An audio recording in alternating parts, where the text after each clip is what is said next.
Hey, everybody, this is Amazing Fantasy Football. I am Josh, and that guy over there is, Chris. and Chris he is. How you doing tonight, Chris? So feeling a little less of a man? Yeah, right. Yeah, a little bit, a little bit. Got the old Eh, snipperoo. But well, other than that, a lot of people are doing it feeling, nowadays, so whatever. It's not like, oh man, like just you that know, stigma around it, like back in the early 90s was just like, you are dumb. yeah, right. I don't like want to sound vain because I'm not a terribly attractive guy, but people tend to think I'm younger than I am. So it was time to get the snip. Hey, I We'll have just the we'll just exact leave it at opposite that. reaction with people. Maybe we'll catch up in like 2.5 years. We'll be like, we look the same in a certain way. As I'm like Anyway, sitting here, like I'm actually turning 40 this year. I'm over the hill, and like, dude, you're like 100. Like, I'm 62. like You look like really you're 62. 40. But no, I'm doing great. I always look forward to Thursdays. I get to brain spill about all the fantasy knowledge. And yeah, how are you doing? Um, I'm tired. It's been a stressful week, but it's okay. It's over. Week Let's weekends around the uh corner. let's let's start with the most current BS trade that has happened in the NFL with Mark Ingram getting traded to his former team, the New Orleans Saints. Oh, good Um, call. I didn't even We catch didn't that. actually talk about this Nice. pre-show. I was kind of surprising Chris with it. I don't really think it's got much bearing fantasy-wise, but Mm-hmm. I'm gonna mention it. I think my So it's updates been are mentioned. broken. Oh, there it is. Well, that was way earlier today. My apologies. Yeah. It was yesterday, I believe. Well, I'm sure he says he will absolutely play versus the Bucks. No, I think he can be used. What do you have to say about it? Fantasy-wise, nah, Yeah. I mean, like, nah. I'm not worried about what it's going to do to Kamara. I don't think that's like being biased either. I know I'm kind of riding him in one league of mine. I'll put it that way. Hopefully, with a saddle, you don't want to go bareback with a That human. was probably a bad way to put it. That's a good point, Josh. I'm just saying he's been very productive. I He's back to doing what he does through Yeah. the air. Not to mention they're a run heavy team. Like the average hasn't been great. He hasn't been terribly efficient on the ground, but man, he's getting it done for that team and for fantasy purposes. So I think this is more of a Who we are we want to talking make about sure again? the Saints, Kamara. I thought we were talking about Mark Ingram. Well, I'm about to. My apologies. I'm just saying I'm not worried about what it's going to do to Kamara. Ingram, I 10 think, can minutes be a later, we finally get to Mark Ingram. right. I think Ingram could be a great role player in real life for the Saints. In fantasy terms, I'm not worried about Nah, picking him up. I just think exactly. I think it's going to give Kamara a good breather and hopefully keep him healthy for Yep. fantasy managers throughout the season. All right, let's get this show on the road, Chris. So we've got only two teams on bye this week, and it's the Raiders and the Ravens. Do you think they're going alphabetically? No, because the Panthers are like way down the road, and so are the Colts. So never Yeah, mind. like week 13 or Forget 14 that. or something. CMC, yeah, they need like week 14 bye or something. Some Ugh. BS week like that. All right, let's get this first matchup started here. We I think can you're going to start. let's get through the matchups, and we'll screw around at the end, or maybe somewhere in the middle too. Um, I'm sure I'll see a shiny object somewhere. Let's start with the Carolina Panthers at the Atlanta Falcons. Sam Darnold. It would seem after being benched last week that Darnold may be on a very short leash, but I think we all need to realize that like PJ Walker, who came in relief for him after Darnold was benched, was like 3 for 14. So Oh, it's yeah. not like Walker was really ripping it up out there. Mm. Um, Mm. do you think that he could possibly do well against the defense that's giving up 22.3 fantasy point? I'm sorry, 22.9 fantasy points per game, which is the third most. It's a really juicy matchup, but with Lamar Jackson being the only fantasy relevant quarterback on bye, start Derek Carr. I'm going to pass on Sam Darnold this week, so I'm going to give him a. Yeah, for sure. I have 2 stars written down. I'm really just going to throw him a 1 star. Like I'm not. I'm just not in on it. Like I'm sorry. I'm sorry. Sorry, Darnold, but I mean, get better. where is Maybe I'll start believing in you again. where is he at? For personal reasons. I mean, AKA asking for a friend. Is he in the conversation in a super flex still, you think? Or is he just drop worthy? I'm not dropping him in a super flex, but maybe if there's better Yeah. options out there. let's keep I think going, and I'll kind of yep. chime in some guys I like ahead of them, as we go on this week. Mm-hmm. Tua being one of them as I scroll through my notes. CMC, he's out again this week with a timetable to return. The earliest time is week 9. He's missed a bunch of time already this season. Let's hope it's week 9. It's been a lot of time, folks. So Dude, we're looking at week 2 bad 9. seasons in a row. Until then, it's Chuba Hubbard. I always screw his name up. I'm gonna give him 2.5 stars after a dud I think last week it's because against of the Nick Giants. Chubb. I think that's why you mess it up all the time, because of Nick Chubb. Probably. After the dud last week against Giants, I think that Hubbard has one more shot at being fantasy relevant. If it's not this week and CMC's out next week, I don't even care who their matchup is. I'm getting away from Hubbard. Yep. I don't blame you. But like Darnold here, there aren't a lot of running backs that really need to be replaced because of bye weeks. Mainly just Josh Jacobs, and that's kind of about it. Yeah, you So can't play the Ravens, guys. yeah, I'm gonna give Hubbard 2.5 stars.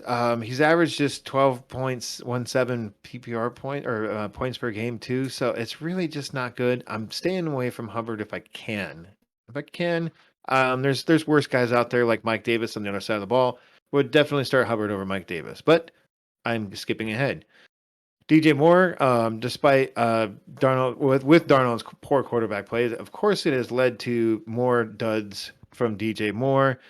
I think that Darnold plays just well enough against the Falcons' listless D to bring DJ Moore back from the dregs and breathe some life into him again this week. But I'm gonna just give DJ Moore 3 stars because he really hasn't been good the last 3 weeks. Let's move on to Matt Ryan here. Last week I called Matt Ryan my quarterback streamer of the week, and he was adequate. Okay. Yeah. He scored 19.44 fantasy points, so we'll call that a victory, I guess. I don't know. While the Panthers D started out strong, they've fallen victim to reality, I guess. They are now giving him 19.1 fantasy point per game to quarterbacks. That's tied for the 13th most. So I feel like another adequate game, if not slightly above adequate, is in store for Matty Ice. I'm going to give him 3 3/4 stars. I said wasn't in on Mike Davis this week because I am in on Cordero Patterson. He has become the primary running back for the Falcons, or at least he was last week. He's been great, and I wish I could say he's going to this week, but the Panthers D has just given up 86 yards through the air to opposing running backs. That is definitely the least amount in all the NFL. Like, that's 86 yards total. That's not per game. That is total. I like that Patterson has kind of emerged this year as a really fantasy relevant running back. I know. Yeah. But last week but last week he was more of a runner than a receiver. So I'm going to give him 3 stars here. How do you feel about that? Might even be a little conservative. Yeah, right. Might even be a little conservative. It might be, but he's been last week's usage on the ground. Useful is beyond like descriptive of him. Like I think useful is considering he was probably absolutely utterly free to you. Yeah, exactly. Not to mention he's kind of like what he is in real life. He's like kind of like a Swiss Army knife. Like he's just depending on your league I'm sorry, not your league format, but your website or your app. It could be used at 2 very important positions, running back and receiver. So on to Calvin Ridley here. I'm giving him 3.5 stars. We can maybe look for Calvin Ridley to continue his busty season. Sorry, that was a work in progress there. Considering where he was drafted, he's the wide receiver. Yeah. Depending on your scoring format or whatever, he's the wide receiver 40-ish on the season. Like for a guy that you were taking on like the 2nd round, we'll call that a bust. Mm. Last week against the Dolphins, he got 10 targets and a touchdown, but he finished with just 10.4 fantasy points. Not great. Not too great. Panthers are giving up 22.4 points per game to wide receiving cores as a whole, so I'm not in love with Ridley moving forward, but there's a shot he returns to form here this week, so maybe the 3.5 stars, maybe. On to Kyle Pitts here, the last guy of the matchup. You drafted Pitts. You were discouraged by his slow start. Well, he was a rookie. He is still a rookie after all. And now you're glad you stuck with him. And Josh was wrong, and Chris was kind of right because he didn't come out of the gate. Big picture, I think scoring so, yeah. tons of points. Long run, you were right. Josh wrong. The Panthers D is giving up you know what, man? I don't even know why I'm bothering like looking up like fantasy, what fantasy or defense they're doing as fantasy tight ends because unless they're going up against Travis Kelce, like no tight end is scoring anything for the most part. So I think, I understand what you're saying. It's just here is something that I do have written down. Take your pick who's Is going that to score a the touchdown. Panthers D is giving up 7.6 points per game to tight ends, but the best tight ends they face are the Dallas tight ends who combined for 76 yards and 2 touchdowns amongst the two of them. But the Eagles tight ends, that would be Zach Ertz and Dallas Goedert when they were both there, combined for 29 yards. I like Pitt's continuous success this week. So 4 stars for Mr. Pitts. What's your first matchup, Chris? My first matchup is Titans at football Colts. Matchup. It is the game of American football. Let's start with Ryan Tannehill. Had only his second 20-point fantasy game of the season. Coincidentally, the other one came versus these very same Colts that he will be playing this week. Still, Tannehill has been nothing more than a mid-range quarterback 2 in super flex to this point. And while it's encouraging to see the Titans' air game clicking, it was versus the Chiefs and arguably the worst defense in the NFL. Let's be honest. Quite possibly. Yeah. So I'm gonna roll out a bench rating for Tannehill this week. I think I dig a little deeper on some super flex guys later on in my matchups, but I'm just gonna go with a bench rating here for Tannehill. Real quick, Ryan Tannehill or Cordero Patterson, or not Sam Darnold. You know, that's what's funny. I when you started your sentence, I thought that was going to be the question, and then you threw me off with your misstatement. All right. I'm tired. I will say, I'm sorry. Who's Darnold playing again? I'm going to stick with Tannehill there. I'm going to get away from Darnold.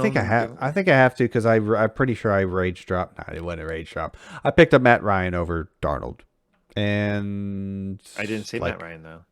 I know, but same ballpark is all I'm saying. So I think I'm taking. Yeah, I'm done with Darnold for now, basically. Tannehill and Ryan over Darnold is what I'm saying.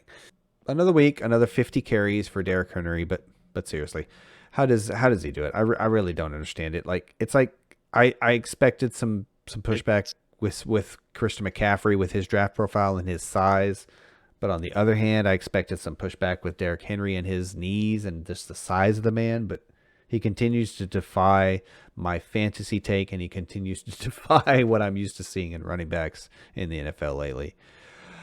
He had his second worst game of the year, but I bet the Titans let up a little bit. He scored 15 points.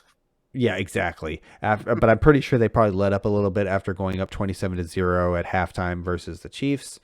You start Henry every week. You don't need me to tell you that. But if you want a little encouragement and a pat on the back, if you will, Henry received 28 carries last time these teams played, got a 2-point conversion, and scored 17.9 fantasy points without scoring a touchdown. I'm going to go ahead and give Derrick Henry 4.5 stars this week and lock him in as a high-end, RB1. Okay. As I mentioned, the passing game got going versus the hapless Chiefs defense, and A.J. Brown had, an A.J. Brown game. With Julio seemingly out of the way and maybe last week being a get-right game for Brown and Tannehill, I like Brown versus a Colts defense giving up the 7th most fantasy points to wide receivers and second worst with 16 passing touchdowns on the season. And last time they played, Brown didn't catch either of his 2 targets and left the game injured. I'm sure he'll be looking to bounce. Yeah, exactly. I'm sure he'll be looking to bounce back, both in injury respect and just having a good game. 4 stars for A.J. Brown. That's it for the Titans. I'm going to go on to the Colts here. Carson Wentz. Yeah, right. Well, yeah, that's fair. I'm not just Julio's hurt and passing game hasn't been much, and Derrick Henry is unbelievable. On to the Colts. Wentz throws his weekly 2 touchdown scores and runs one in to put him right around 20 fantasy points, which is what one might expect out of a great bye week fill-in or a streaming quarterback. And that's kind of what Wentz remains this week. The Titans are 6th worst in both fantasy points surrendered to quarterbacks and passing yards given up. I'm going to give 3.75 stars to Wentz to put him right on that cusp of a good streamer, basically. On to the running backs. First of all, Hines, his target numbers have plummeted, and as expected, his use on the ground continues to be sparse. Taylor Yeah. has really come on in the last few weeks, scoring 6 total touchdowns, 5 rushing, 1 receiving in the last 4 weeks, and hitting 100 yards 3 times in those 4 weeks. The Titans have been stout lately versus running backs, though, but they faced Buffalo and Kansas City. Not exactly the best running attacks in the league. Taylor is an RB1 most weeks. No different here. 4.25 stars for Jonathan Taylor.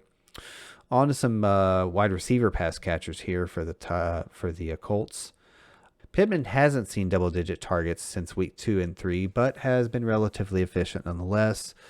With less than great volume, he really has to score to be fantasy relevant. Fortunately, that's what the Titans specialize in. They have surrendered the most fantasy points to wide receivers and the 6th most passing yards in the NFL. Pittman is firmly in the wide receiver 2 conversation this week for me, 4 stars. Worth mentioning, T.Y. Hilton didn't practice Wednesday, still coming back from a quad, so Sounds like he's not going to play. Exactly. It's worth Anyone mentioning else?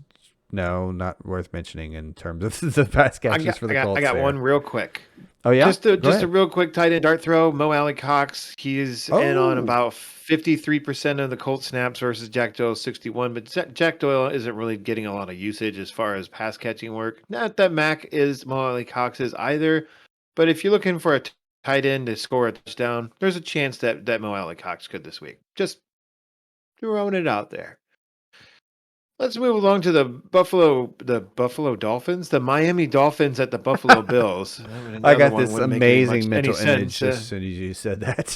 Yep, the Buffalo Dolphins. Some Tasty. freshwater dolphins living on off of what is that? Is that like dolphin meat with wing sauce on it? I'm interested. I'm just kidding. Save the dolphins and all that jazz. Okay, let's start with Tua here. I think this is the week that Tua is going to really get the test going up against the Bills.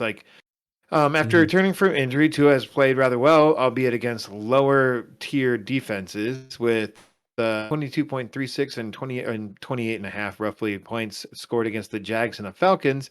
He's rolling to a game in Buffalo where in their earlier meeting, Tua was knocked out of the game. Buffalo is allowing just 11 points per game to quarterbacks. I hope Miami chooses to stick with Tua after the game where he could struggle. I'm giving him 3 stars, but it might be a little bit lower. Malcolm Brown, Dolphins running back. He's headed the IR with a quad injury. He's going to miss a minimum of 3 weeks. So let's put Myles Gaskin back in again, I guess. Back in your lineup, because he is. I don't know if you're putting him. I don't know if you're going that far. Oh, okay. Continue. I'm sorry. He is the Dolphins' leading rusher on the season so far, but he just hasn't played as great as he did in 2021 or in 2020.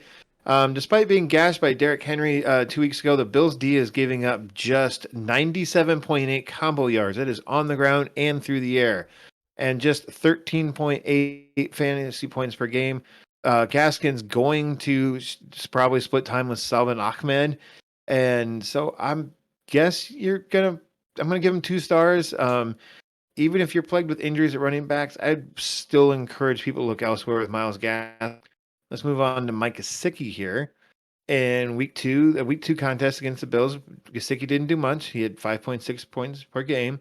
But the Bills have only really faced 2 tight ends of note, so I'm not going to really go down that rabbit hole all that much. I feel like there's hope with Tua presumably playing in this entire game. Big assumption there, but Gesicki's actually played and been scoring rather well the last 2 weeks with Tua playing well. Oh, dude, so I'm going to give him 3.75 stars. Mm-hmm. I'm sorry, what was that? I was just saying, I feel like he's been getting a lot of targets too. He's very involved. Yep. Let's move on to Jalen Waddle here. Surprisingly, Waddle is number 2 in receiving yards behind Gesicki. I found that was very interesting. So I'm going to give him 3 stars here. They're talking about Javonte Parker maybe coming back this week. Will Fuller, it sounds like he's going to miss a while still with his broken finger. So yeah, I feel like no news is just more bad news right now. Yeah.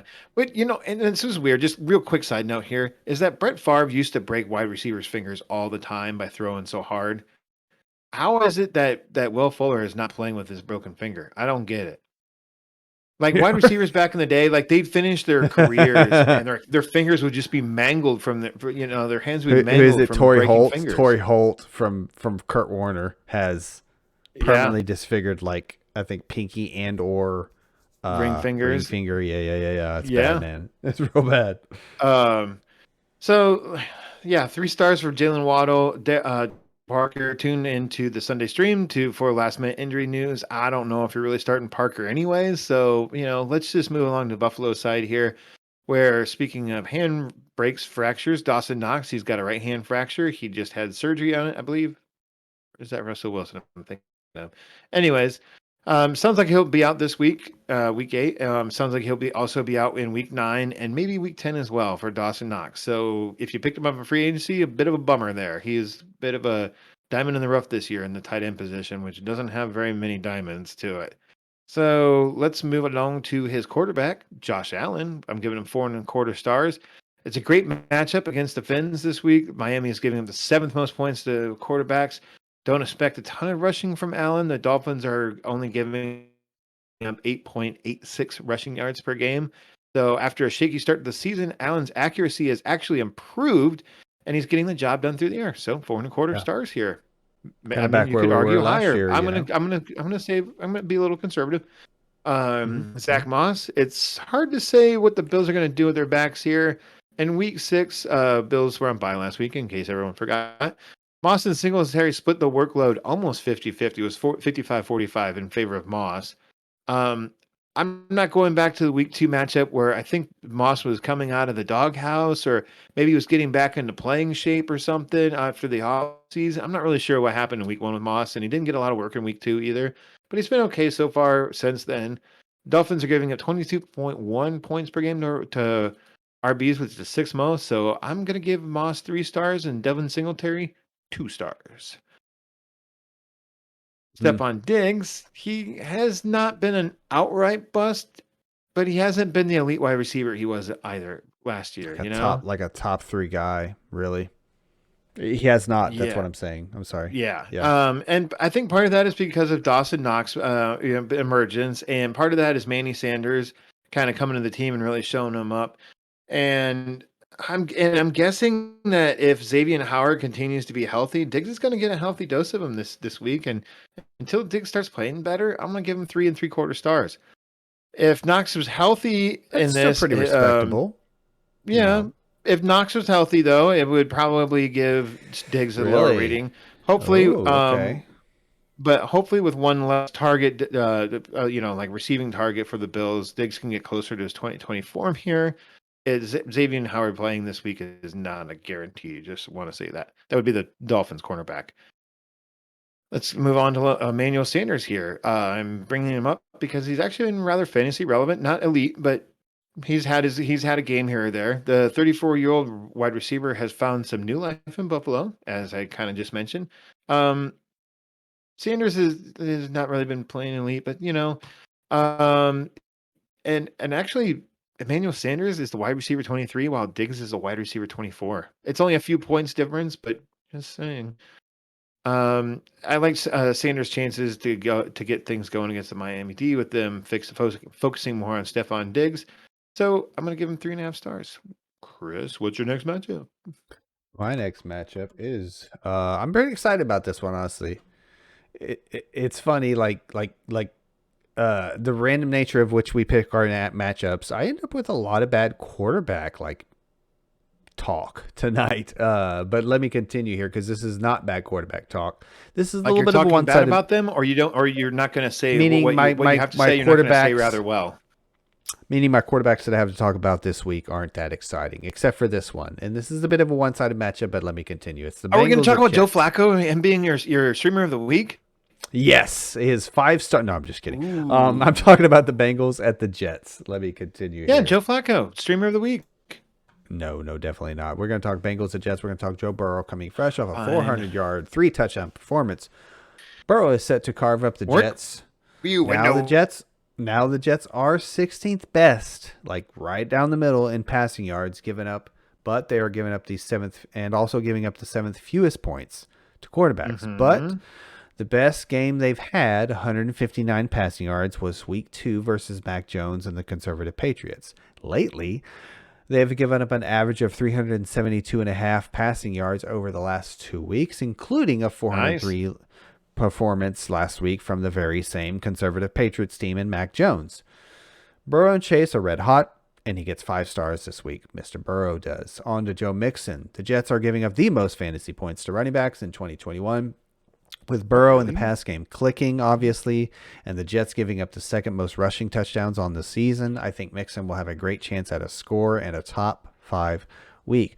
5 stars for Joe Mixon. On to Jamar Chase. Again, the Jets are not statistically bad in the the passing game, so to speak. They're not necessarily bad versus the wide receiver position. In fact, they're perceivably good, given with the third fewest points, fantasy points to the position, to the wide receiver position, and the 16th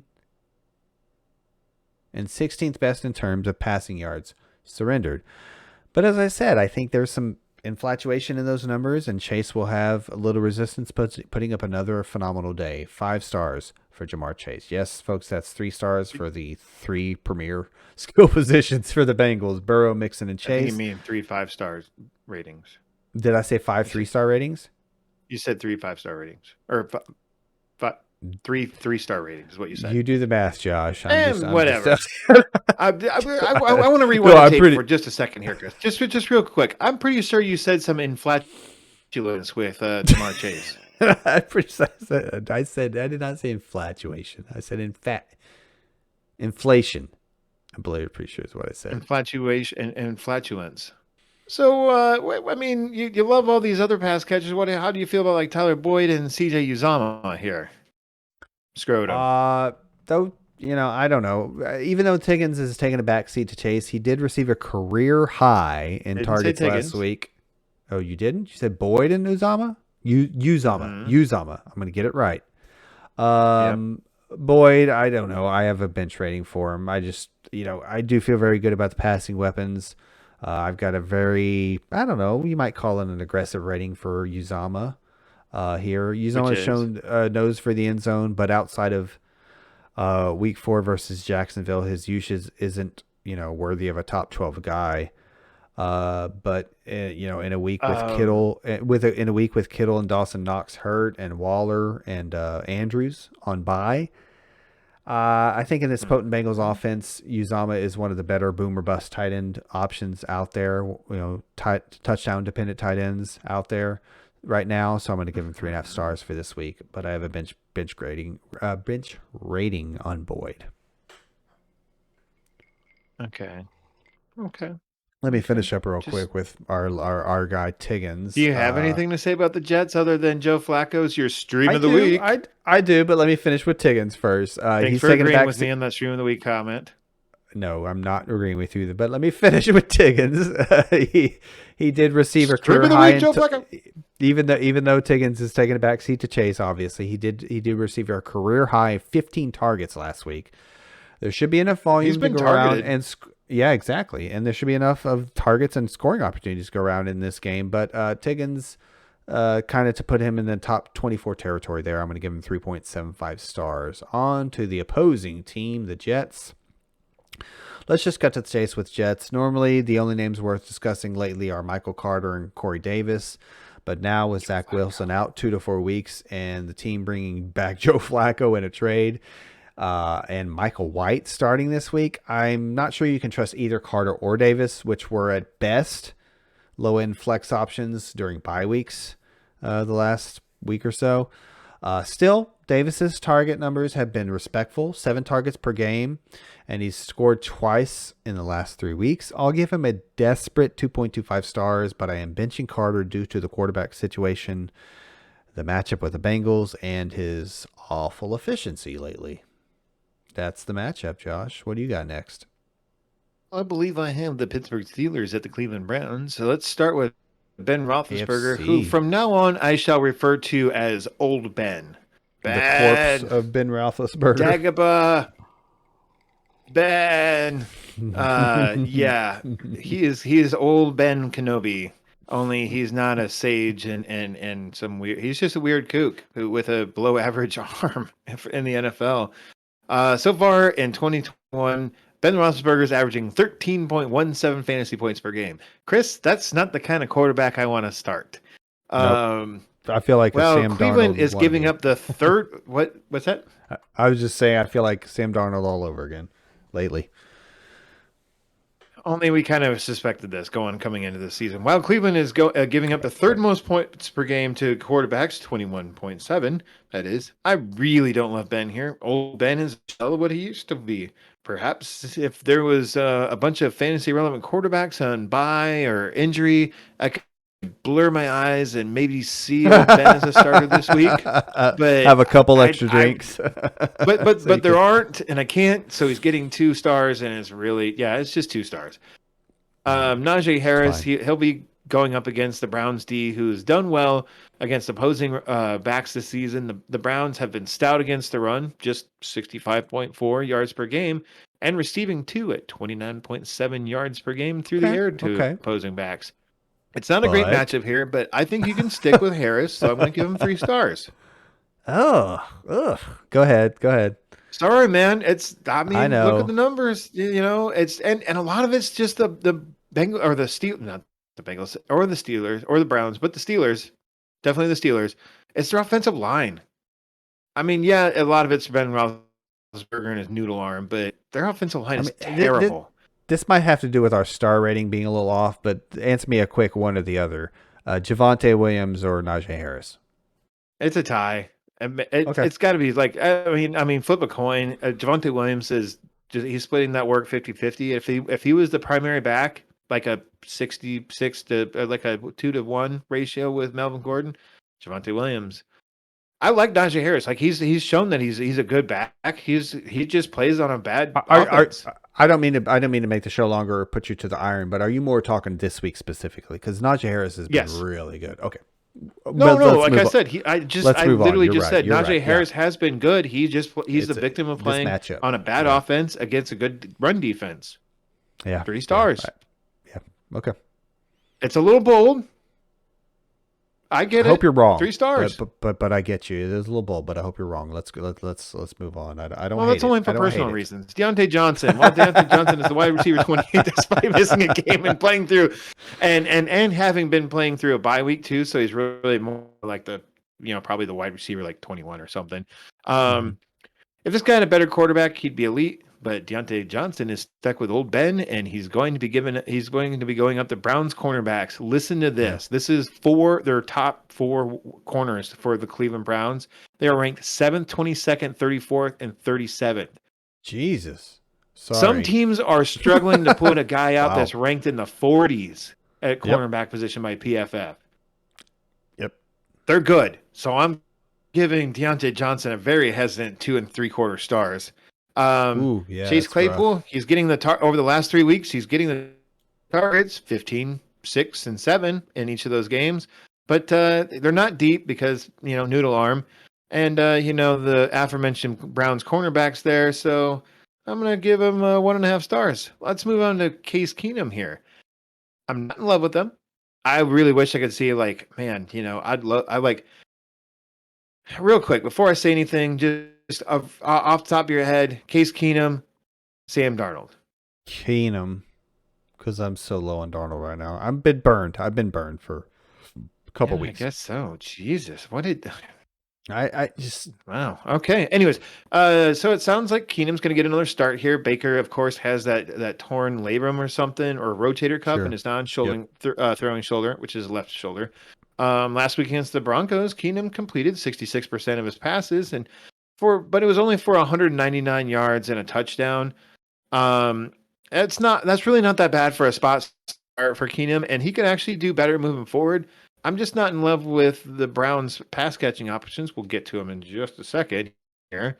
Actually, you know what? Let's just talk about him right now. Like, I'm not in love with Odell Beckham. Apparently, he's trying to play through dual shoulder injuries. And that's not one shoulder injury. That is a shoulder injury to both shoulders. That's right and left, not front and back. right. I Yeah. really wish Odell Beckham would just sit down and rest up and get healthy. Like he's trying to put off Mhm. surgery till the off season. It's not helping the Browns win, Odell. Like what? I'm sorry. I want my wide receiver to be able to lift his arms over his head to catch the ball. Yeah. Like I mean, it's the story of the NFL. I have a similar analysis of another player later tonight, but yeah, go ahead. So I'm giving Odell Beckham a 1-star. Bench him. Try and trade him if you can. I'm certainly trying to. Jarvis Landry, I'm going to give him 3 stars. It's not a guarantee that he plays here this week, and it's not that I love Jarvis Landry, but when push comes to shove, I'd rather start Jarvis Landry, if assuming he's healthy, Absolutely, over guys like Chase Claypool, Odell Beckham, Deontay Johnson, Tyler Boyd, Julio Jones, Corey Davis, etc., etc. Not an elite group of names, but yeah, he might. Anyways, you're still right. I'm still. Yeah, I think Jarvis could do something. I like the aspect cupboard of Case is a little Keenum bare. just checking down at Jarvis Landry. Yeah, exactly. I think the cupboard is a little bare at wide receiver at Cleveland, despite them being a really good NFL team. Let's continue. Much better NFL team than fantasy team. This is per SI.com or Sports Illustrated, in a website. Nick Chubb is expected to return this week versus the Steelers. Perhaps I'm mistaken, I really seem to remember the Steelers D getting off to a slower start, but they are top 10 versus fantasy quarterbacks and running backs. One of the reasons why I'm not in love with Case Keenum. They're giving up just 14.4 points per game to running backs. I usually I want my running backs to score a little bit more than that. Here's what Nick Chubb has done in his 5 career games versus the Steelers. Listen to this. He's averaged 15.6 attempts, 68.8 rushing yards, 0.6 receptions, so less than a reception per game, only 6 yards receiving per game. I'm sorry, that's 6 yards total, and just 1 touchdown total in all of those 5 games.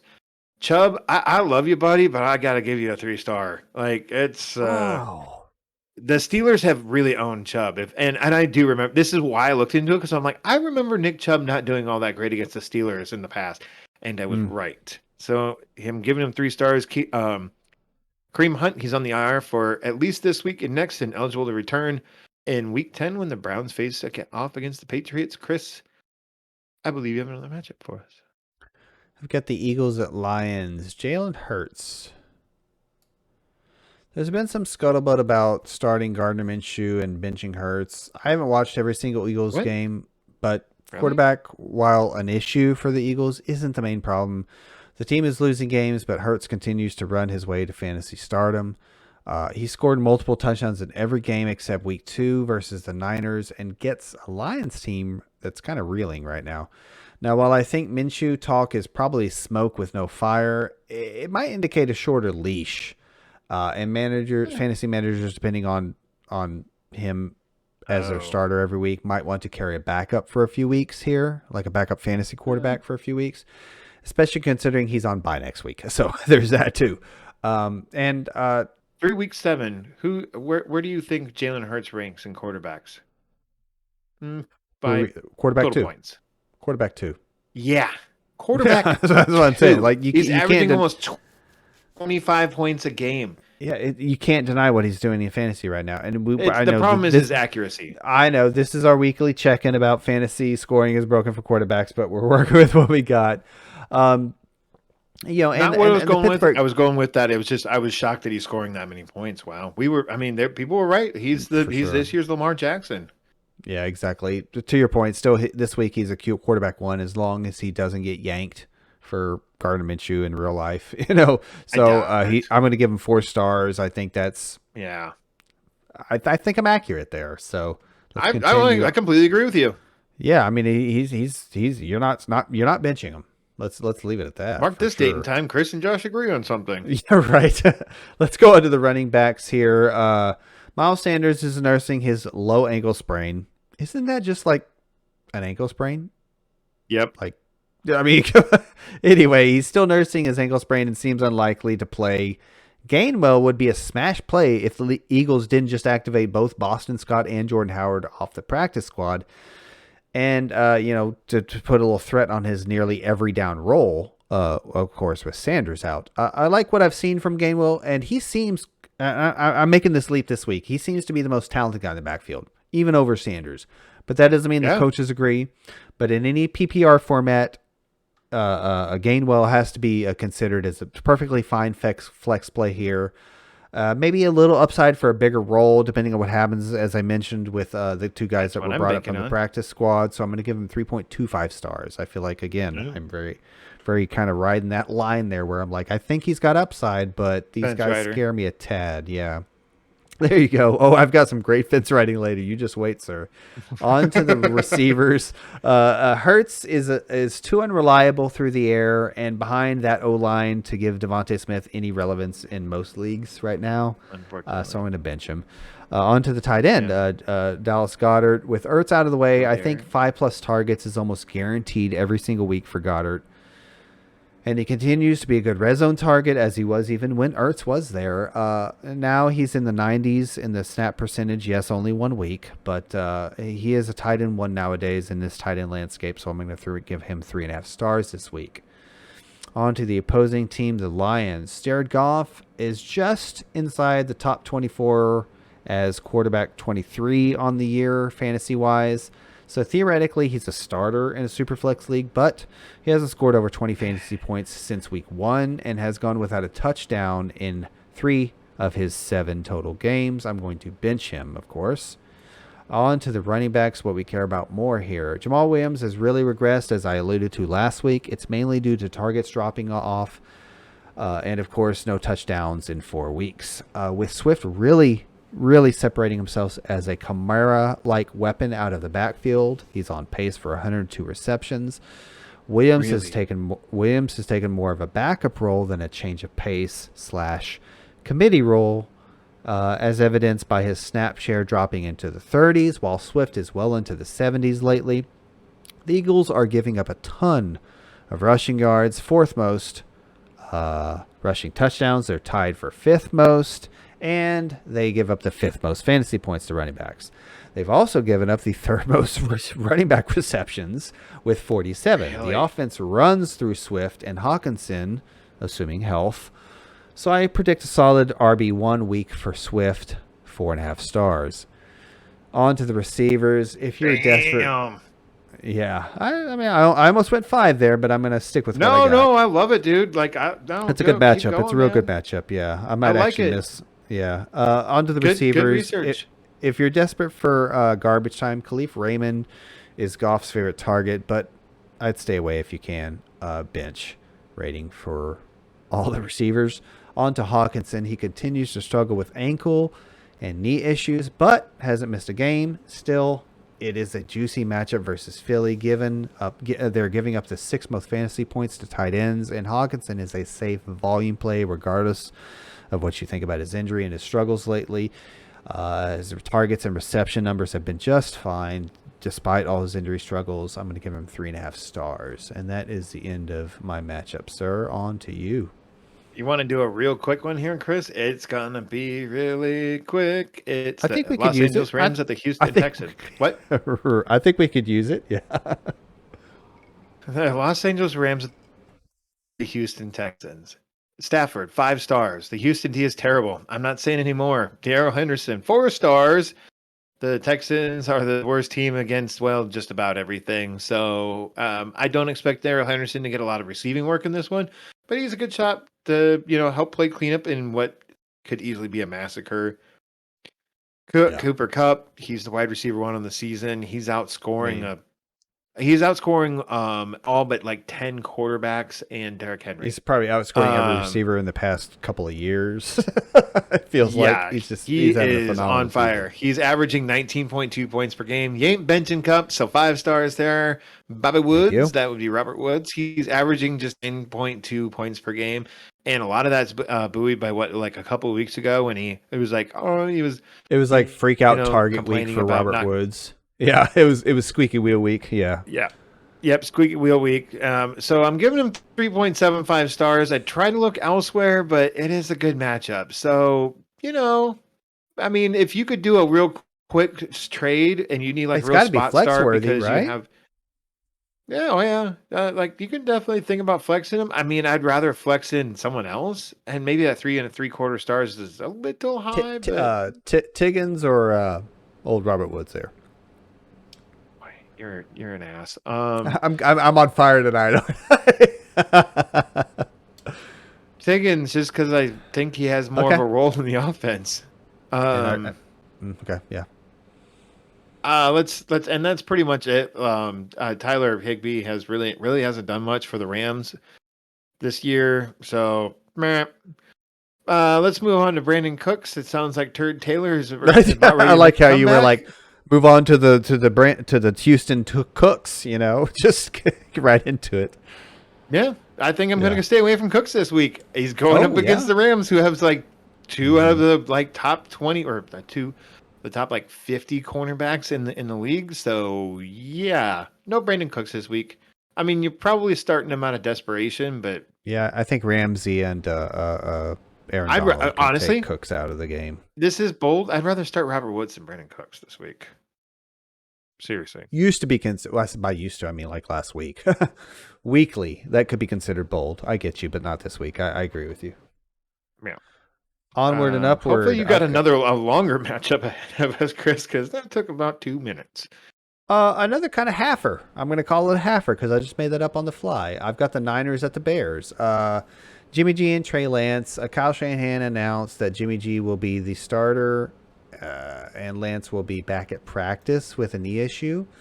So that's encouraging on that end, I guess. Jimmy's leash is too short to trust in any format, and Lance hasn't performed well enough. I'm going to bench both of them until further notice. On to the running backs. I'm a little high on Elijah Mitchell.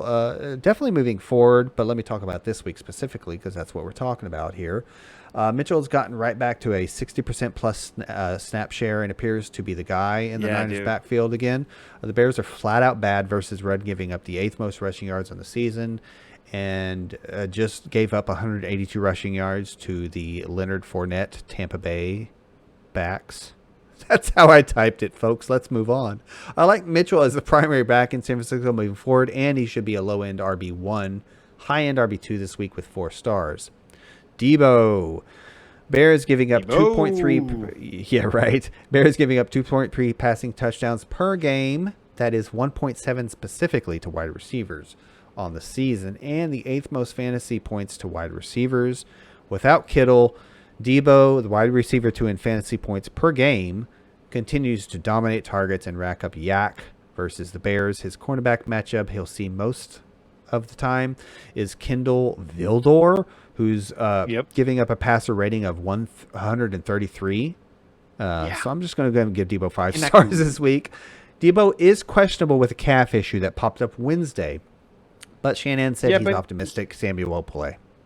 He was limited last week too with I think a calf. Yeah, so I'm not saying necessarily the Wednesday. I think they're just slapping on an injury designation just to justify the Veterans Day rest. Yeah, exactly. Not necessarily worried he's actually missing Wednesday. Just that the designation was kind of new. I don't know. His legs hurt. Make it up. I don't know. He stubbed his toe for God's sakes. Exactly. So again, Shanahan is optimistic that Debo will play. On to, I guess, what is left of the tight ends, Kittle. Shanahan said Wednesday that he expects Kittle back next week. So that would be week 9. I think he's already out this week. Yeah, he is. He's still, I think, technically still IR. But it's like he said, the head coach himself said next week. So maybe we'll talk more about it in the days to come. On to the Bears. Basically, the only piece we really care about here is Khalil Herbert and when David Montgomery is able to return. To put things in perspective, Herbert is only 14.6 fantasy points behind David Montgomery. How does that make you feel, Josh?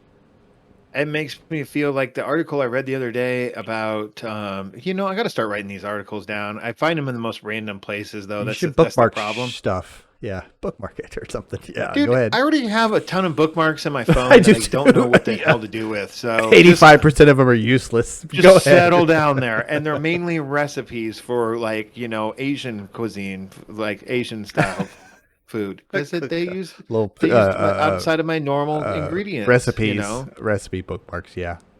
Anyway. I could probably sort my bookmarks. But so this article was saying is that Khalil Herbert is earned a spot as a Bears running back, and that maybe the Bears aren't going to hang on to David Montgomery past this season because of Herbert's success. Seems a little, reactionary to a couple of weeks worth of work, but sure. A couple of weeks of work. One of them against a pretty darn good defense, if memory serves. Yeah, I mean, if that's the way to go and they just want to go cheap at running back, then sure, I guess. As far as this week and moving forward for the rest of the season, it might be a 50-50. Whatever I'm happened to Tariq Cohen? I am just going to straddle the crap out of this fence for a couple more weeks, Oh Josh, my because God. I brought it up to you because, ironically or not unironically, you've been the Montgomery detractor, but he's looked so good up until he got hurt, of course, this season. Does it? I guess this speaks some volumes about Chicago's offensive line. Let me finish up what I've got about here this week with the two running backs. Montgomery is eligible to be activated off IR, but will not be ahead of this Sunday's game versus the Bears. Herbert has averaged 18.3 carries the last 3 weeks, meaning the weeks that he's been the full starter outside of the previous week where he was inserted. And he's averaged 2.7 targets per game in that time frame. Not too shabby. The Niners are 12th best in rushing yards allowed, but the Colts and Jonathan Taylor just ran for 148 all over them. So Herbert for me is a top 36 guy, still a flex-worthy guy this week with 3.5 stars. And that is my Niners at Bears, sir.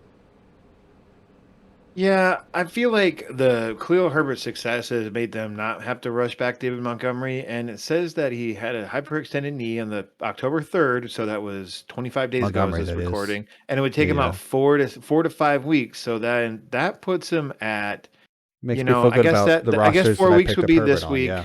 5 weeks would be next week. I think they might lean towards 6 unless I didn't Khalil look up their Herbert gets buy. hurt.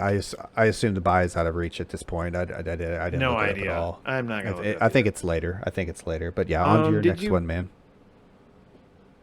Okay, sorry. I was looking up what you said. Another pretty short one here. Sorry, I just ended up with the shorters this week.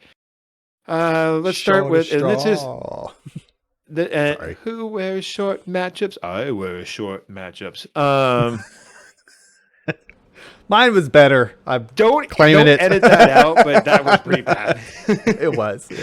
The New England Patriots at the Los Angeles Chargers. That's this matchup. Let's start with Ooh. Damian Harris here. The Chargers are giving This is up a shorty? 100. Just listen. Okay. Damian Harris is the Chargers are giving up 132.3 rushing yards Yeah. per game. That's the most in all of the NFL. Harris doesn't do much in terms of catching the ball, but when you have a defense that's yielding that much to it, and the Chargers are pretty good at defending against the pass for running backs. I'm going to give Damian Harris 4 stars. Ooh, I wanted a little more, but go ahead. Hunter Henry, Chris, do you know what this is for Hunter Henry? This is his 4th week to catch a touchdown. That was completely a guess. I believe this is his revenge game. Oh, right. My bad. Darn it. The Chargers are tied for the most, giving up the most points to tight ends. I'm still not sure why everyone was on the Jonnu hype train. I know Jonnu's a little injured right now, and he's probably not going to play this week. Better athlete, turns out to be a better blocker than anything. Yeah. Yeah, but I'm gonna give him Hunter Henry 4 stars this week. 4 stars. Kendrick Bourne. The only reason I'm mentioning him here is that he scored in back-to-back weeks, but he's done so in a total of 6 targets in those 2 weeks, not each combined. So hard pass on Kendrick Bourne here. Justin Herbert here, or Herbie as we love to call him. It's a tough matchup for him. He just had a clunker against the Ravens' injury-riddled defense. So let's hope that Herbie has a bit of a bounce back here. I'm not going to get carried away with my expectations since the Patriots are allowing only 16.3 points per game to quarterbacks. So yeah, I'm going to give Herbie 3 3/4 stars. On to Austin Eckler. I literally just read something like as you were doing one of your matchups that Austin Eckler popped up with a quad injury in practice today. Oh, this is Thursday. The dreaded Thursday injury pop up. Oh, come on, man. A quad? Yeah.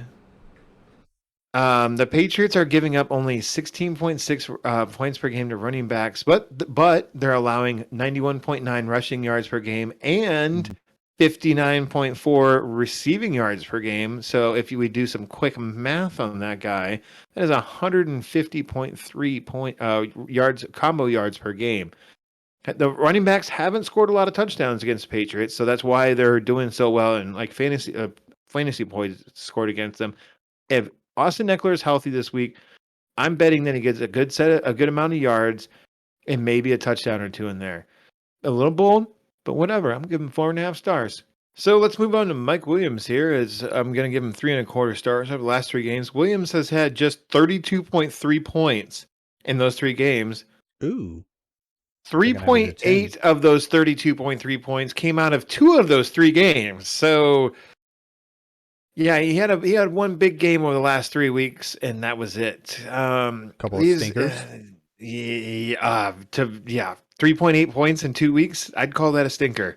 Mm-hmm. The Patriots corners aren't elite anymore, but they are competent. So I'm giving Mike Williams that 3.25 stars. 3.75 stars for Mr. Keenan Allen.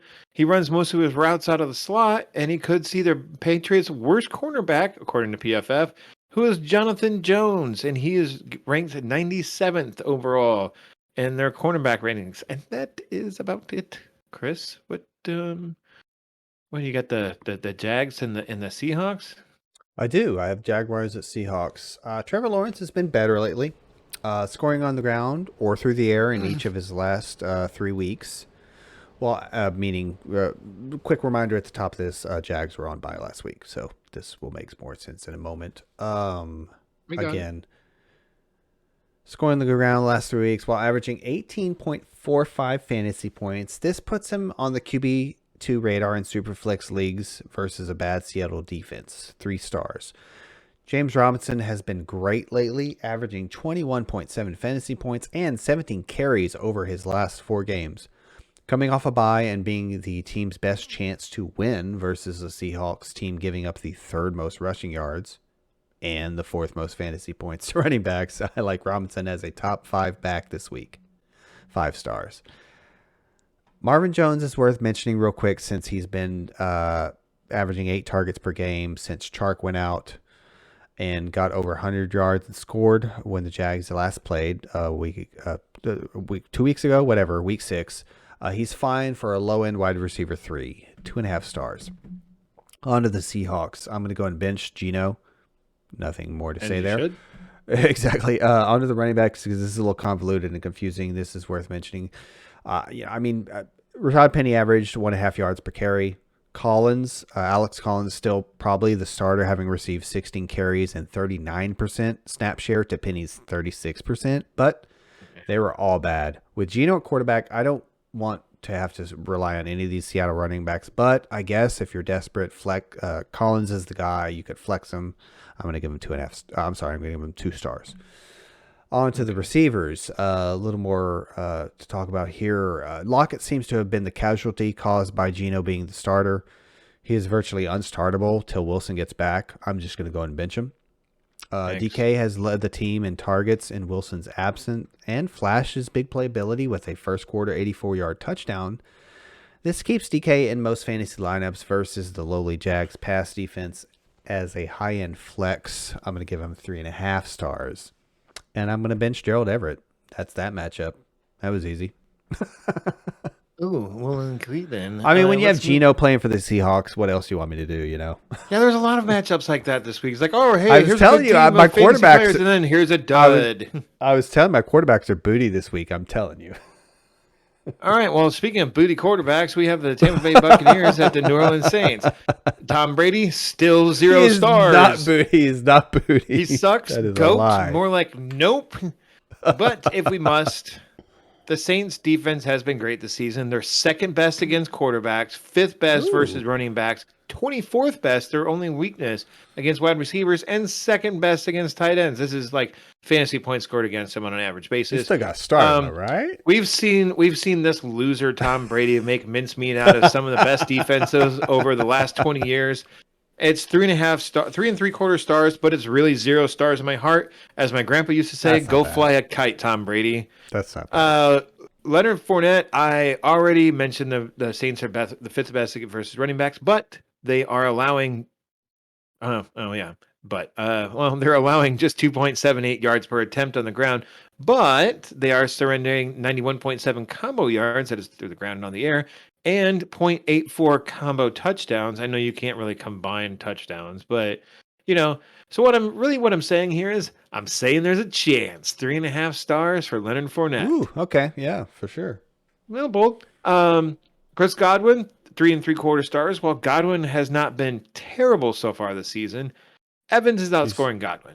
Yeah, It's not been much. It's only 2.1 points per game. It feels like it's been 2 or 3 weeks, and it's been more Evans than it has Godwin. Yeah.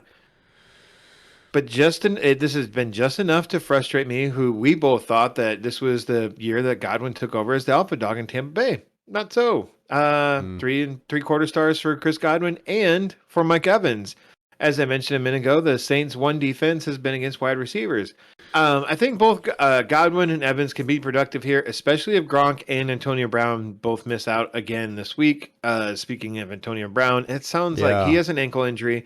It is unclear whether he's going to play this week, and it sounds like it's unclear if he's going to play next week or the week after that. Wow. Okay, that's news to me. Yeah. Okay. This week. Yeah, was something fun. I was reading before we sure. started recording. Yeah. So it sounds like he's not very likely to play this week, and maybe not next week either. Gronk, this is one of those. Please tune in to Sunday. There's hope that Gronk is going to play this week, but let's check back Sunday morning. If he doesn't play, it really bodes well for Mike Evans, who is with Gronk out. It's going to have less competition in the end zone and in short yardage situations. So and of course Gronk has a rib injury. If I didn't say that already, yeah, they're taking the time with him. There's no reason. They're a good team, man. They sure could use keep him healthy for the stretch. Exactly. On to Jameis Winston, who I misspelled his name. Chris, do you know what this game is for Jameis Winston? No. His first name? No. Do you know what this is? Oh, I don't know. No. Start in a row. I don't know. This is another revenge game. Oh, I'm giving 3 stars to Mr. Winston here. There are quarterbacks that I like less this week, but my main problem with Jameis is his weapons. Outside of Alvin Kamara, I don't know if I can trust any of them. The Bucs haven't been good against wide receivers, but after I watched Jameis Winston throw some actually pretty good passes against the Seahawks last week, and the Seahawks were and like Marcus Callaway and Traquan Smith, Jameis Winston and Sean Payton were like seen on the sideline being very visibly displeased with Traquan Smith, and Marcus Callaway also had a drop. I will say this much. Let me interject real quick. I think Sean Payton, up with some other coaches that like to vary their game plans week to week, I think he is purposefully calling a run. I just don't think he can rely on these pass catchers. And I don't think it's all on Jameis either. Or necessarily the offensive line, to your point. No, I think it's straight up. I think the cupboard is bare. I don't think they're very good. I think the cupboard is bare, and I think I was wrong about Mr. Adam Troutman too. But go ahead with your matchup, sir. Not much else to say here, Chris, because I'm gonna move on to Alvin Kamara here, and so Alvin Kamara's been in the league for what, 3-4 years, right? Maybe something like that, right? And in that time, or 5, I think. But go ahead, yeah. Whatever. In that time, he has 8 career games against the Bucs, and also in that time, the Bucs' run defense has been same division, pretty freaking stout. Like they have stifled Christian McCaffrey year after year in the years he's been healthy. But here's what Alvin Kamara has done in his 8 career games against the Bucs. Let's go. He has 106 combo yards per game and over a touchdown per game. So I'm over a touchdown per game, and over one. He's averaging over 1 touchdown per game. He has 9 total. That's a 5-star rating, right? That's a 5-star rating, right? 4.5. That's a 4. That's a 4.25, Chris. Ah, darn it! I just missed it, Joshua. Just missed it. I believe you had a Josh. Darn it, indeed. I believe you have one matchup left. Probably another quickie. Is it really my last matchup? It should be. Oh, goodness gracious, it is. We have done a good job, sir. Let's do this matchup with some gusto. Washington and Broncos. Okay, so there's going to be a little loss of gusto here, but let me continue. Apparently, I motivated Mr. Heineke with my benching last week and speculation that without a good performance in Week 7, he could lose his job to Fitzpatrick. Pat Chris on the back, everyone. Let me finish. He could lose his job to Fitzpatrick. Well, old Heine, as I like to call him nowadays, came through with a 268 passing yards, 95 rushing yards performance, netting him 20.22 fantasy points. Now he gets a Denver defense that's 3rd best in fantasy points given up to quarterbacks. And really, Heineke got it done on the ground, and the Broncos average 12 quarterback rushing yards per game given up and haven't given up a quarterback rushing score since week 1. So I'm going to bench Mr. Heine. Okay. On to Gibson, the running back who we really care about here. I wish Gibson would have missed a game or two by now, honestly, to maybe make him more healthier. More healthier. That's not a thing. To make him more healthier. Sure it is. I just did it again. He's totaled 24 carries and 95 yards in the past 2 weeks. And that's the type of production I expect from a weekly basis from where you drafted him. I know we're well away from draft time and you don't need to worry about that, but I think you can deal him now. If you can deal now and get good value back, do it. Because I think he should just sit this week, but he probably won't. I'll be honest. No. I was shopping Gibson trying to trade him away because 1, he's obviously been struggling. 2, he's hurt. But I also saw this matchup coming. A bye week and a tough Tampa Bay matchup after this bye week coming up after this week. Pardon me. Actually, though, Denver is not as bad of a matchup as I thought. They've actually been gashed the past 3 weeks, giving up 360 yards on the ground and 6 total touchdowns to running backs. Assuming Gibson does go, because, again, he probably will, I'm going to give him 4 stars. I know that's a little aggressive, but if he has a good game, strongly consider selling him high, although the bye week might set him right, meaning he might actually have a chance to get healthy. I mean, it's literally like a hairline fracture in his shin, folks. So it's like... Yeah, it sounds freaking painful, though. And you just know he's not going to get the passing work. Onward to McKissick on that note. He's also a flex-worthy matchup here. He's flex-worthy in this matchup here. I'm going to give him 3 stars. So, again, that's 3 stars for McKissick, 4 stars for Gibson, because it is a good matchup. It's just, again, I just wish they'd rest him. And we'll see what happens after this matchup and then the pending bye week. On to the receiver, McLaurin. I did it again. There you go. I did it wrong the first time. At least McLaurin hasn't suffered at the hands of Heineke too badly, as his targets have been great the last few weeks. But still, he's had more bad weeks than good weeks this year, 4-3. He was limited Wednesday with an ankle issue, which was a little weird because he was dealing with a hamstring issue before that. In any event, McLaurin should be a fine volume play here, with Heineke has been almost exclusively looking his way, so I'm going to give a conservative 3.25 stars. 3.25 stars, as Josh likes to call it. Keep him in your flex category there. Tight ends really aren't worth mentioning here. Logan Thomas is still out. If you think Ricky Seals-Jones scores, fine, but I think we see Washington attack on the ground mostly, so I'm going to bench the Seal, as it were. On to the other half of this matchup, the Denver Broncos. Teddy wasn't 100% last week, and it didn't have a good day didn't have a good fantasy day. Although he did manage to toss 2 touchdowns to his running backs. More on that later. But I am personally starting him in a league where I had been depending on Darnold and Tannehill before that. Washington is giving up the most passing yards and the most fantasy points to quarterbacks. So I'm going to give a pretty aggressive 3.25 stars to Teddy and probably get him in some lineups out there for some ridiculously desperate teams like me. On to the running backs, what we care about more here. Another week, another near identical usage for the Denver running backs. Javonte only saw 4 carries, but salvaged his day for desperate fantasy managers during the bye week from hell by catching 6 of his 7 targets and scoring through the air. Gordon continues to get in Williams' way and only averaged 2.2 yards per carry last week, but as I said, he did catch a touchdown. Washington hasn't been gashed on the ground, but does seem susceptible to receiving backs. Since most backs see near identical usage on the ground and through the air, I think both are usable again this week. I'm going to give a good old fence riding 2.75 stars to both of them. Moving on. Yay. I mean, they're usable, man. They're straight up usable. It's like one looks at the other and he's like, anything you can do, I can do the same. Yeah, I can do the same, just like you. I mean, I think it was a full PPR. Yes, I can. Right. I think it was a full PPR, but the league I kind of started him in that I've been holding on to him, I was like very happy with the performance I got last week. On to the pass catchers here. I'm going to talk a little bit about Sutton here. He's averaging 10 targets per game over the last 3 weeks.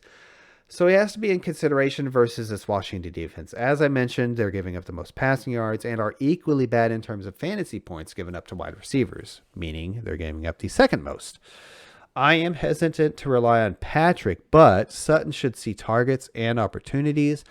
Sutton was very good in week 5 and 6. I see return to form here with 4 stars for Sutton and a decent flex for Patrick, 2.5 stars there. On to the tight end Fant. Target numbers. Go ahead. Interject, please. Do you still want to start Tim Patrick considering Jerry Jeudy's supposed to return this week? Is he really? Yep. I might have some broken fantasy updates going on, sir. I did not foresee that. I'm still hesitant. In fact, my notes say Sutton/Jeudy, and of course, upon research, I expounded upon Patrick for good reason. I didn't think Jeudy was ready to go in that regard. I mean, it's an awfully good passing matchup, so you have to give it some clout. And do you want to stick with Cortland Sutton and what you think he's going to do, knowing that Jerry Jeudy is going to be back this week? Yeah, because I'm gonna bench Patrick and go and keep my 4 stars for Sutton and give Jeudy a more conservative. Actually, I'll give him a little bit better than Patrick. I'll give him 2.75 stars because I think he's obviously a much more talented player. So I'll keep it that way. I'll keep the 4 stars on Sutton and go 2.75 for Jeudy. Apparently he's active. My apologies, folks. Okie dokie. On to Fant, the tight end. Target numbers have been great for Fant too, actually, in comparison to Sutton. 8 targets per game over the last 4 weeks. He has still had his disappointing. Still has disappearing at games, but with that type of usage at the tight end position, what more can you ask for unless you have like Kelsey, Waller, or like Hawkinson or something? Washington just gave up a tight end 1 game to the corpse of Robert Tonyan. But they aren't necessarily bad versus tight ends, generally speaking, on this season. Still, Fant is in your lineup this week, 3.75 stars. And that is my matchups for the evening, sir. Rish, we got one more. We got one more matchup. Of course, the Monday night matchup will be done on the Sunday morning stream, during which I will first consume one of these insane chips that I don't know why I had the idea of doing. And I will eat one of those, and then I will try and do the Monday matchup on our Sunday morning stream, which starts at 10 a.m., not 10 a.m. Central Standard Time. We don't know where you live, so you do the math. Mm-hmm. But our last matchup of the show is your Dallas Cowboys at Minnesota Vikings. Chris, why didn't we just go and see this game in person? We could have both gone to this game, and we could have because it's in Minnesota. Can you see my shirt right now? What? No. Can you see my shirt? Oh, yeah. Whatever. Anyway, go ahead. No, seriously, fantasy wise, I'm very excited. In hindsight, we really should have done that.